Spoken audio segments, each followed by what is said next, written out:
It's time for the Margin Matters Minute with Money Man Jason Brown. All right, everybody. I am here with one of the interviewees from my book, Margin Matters, shameless plug, Mr. Stephen Newland, who is a personal financial coach. I met Stephen a couple years ago. He was so gracious to be interviewed for my book. His story is tremendous. He's here to kind of tell us a little bit about, where are they now? What's Stephen doing now? So, Stephen, thanks for being with me. Yeah. Tell us a little bit about, kind of what you're doing in the coaching world, and I think you've started with a new company. Yeah. Tell us about that. Yeah, so for a while I've been working at one of the North Point campuses in Atlanta, just helping run their financial education program, and recently actually have started working directly with, it's an app called Coins, and they've helped people pay off debt, but they're introducing coaching into their model, so I'm the initial coach for that program. That's awesome. And speaking of debt, Stephen, my wife recently sent me this article. Let me call it up here on my phone. It was a CNN article about household debt jumps the most in 12 years, Federal Reserve report says. So what's interesting to me is that, I'll read this a little bit. Household debt has surged since 2019, making it the biggest annual increase since before financial crisis. Total household debt balances rose by $601 billion last year, topping $14 trillion for the first time ever. So basically, we're right now, it's 2020. We're living in a really good economy, right? We had a recession about 10 years ago. So right now the economy is booming. People are making more money. Things are good overall, right? So what I observe is, and you tell me if I'm wrong, but generally speaking, when people make more money, they get into more debt. Yeah. And so let's talk about that. And that's kind of what this article is saying. It's like, this is the most debt, we've ever seen. So, where do you see, just talk about what's happening in our society? Yeah. Why is this happening? That article also has an interesting tidbit in it, in that it talks about how the percentage of debt or the debt payments as a percentage of disposable income is actually down at one of the lowest levels in a while. So while the total amount of debt is going up, the amount of debt on average for that person's salary is actually going down.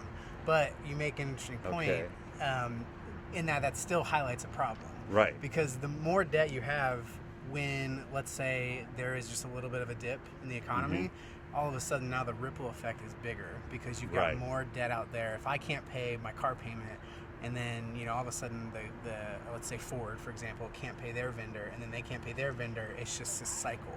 And so I think you're spot on though. When we get comfortable, we say, yeah, we can take on that $300 car payment, no problem. Yeah, why don't we just do the addition on the house? We've got money coming in, we don't need to worry about it. But then it takes one event, one income event or one emergency, and then all of a sudden all this now unravels. So that was kind of good transition to my next point was, we've, just looking at history, there's always going to be a recession, right?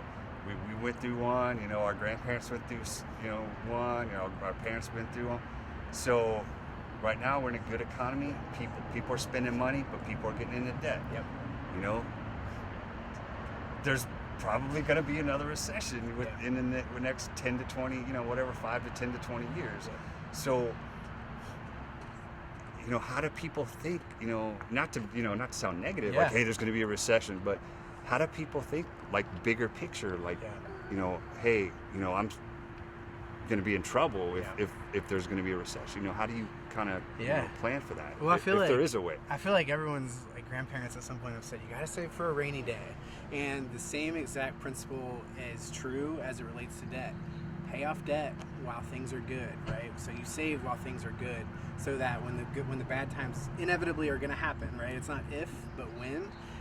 You're in a better position to weather that. Some of the people that survived the best through the Great Recession, right? They came out so far ahead because they had already saved money before. But the people who were very highly leveraged and had a ton of debt, they're the ones that have really struggled to make it through that. So. Excellent. So let's talk a little bit about, because you're a personal financial coach.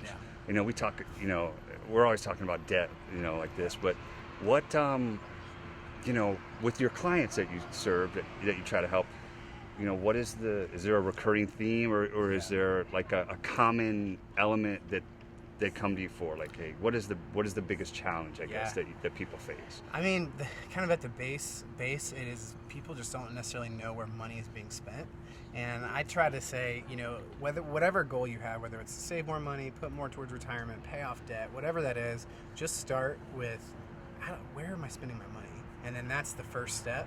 And I've found typically in a lot of my work that people just don't have really an idea. So if you say, hey, how much do you spend on groceries, or how much do you spend on, this or that, it's often like, I have no idea. I have no idea. So that's a big thing. Yeah. And then I think the other thing I see a lot is people just have an overconfidence that they're going to be able to make the debt payment. And so they just say, I'm just going to get a new car, I'm going to do this, without kind of doing the math and kind of thinking through the ramifications on the back end. So. Right. Very good, man.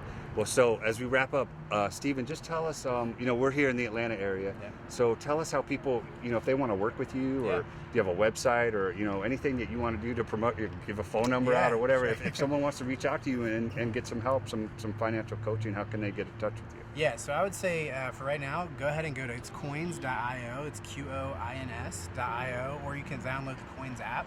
And we actually are introducing coaching out there right now. And you can text with a coach, you can do video conferencing with a coach, and they're very, very affordable options. So I would check that out. It's Coins, QOINS. All right, thanks so much, Stephen. Thank you so much for being a part of my book. Also, thank you for all your support with what I'm trying to do. And then I appreciate, what you're doing through the Buckhead Church, through the MoneyWise ministry, mentoring people, financial coaching people. So we appreciate your time today. This is Jason Brown saying, remember, it doesn't matter how much money you make, but it's the margin that matters the most.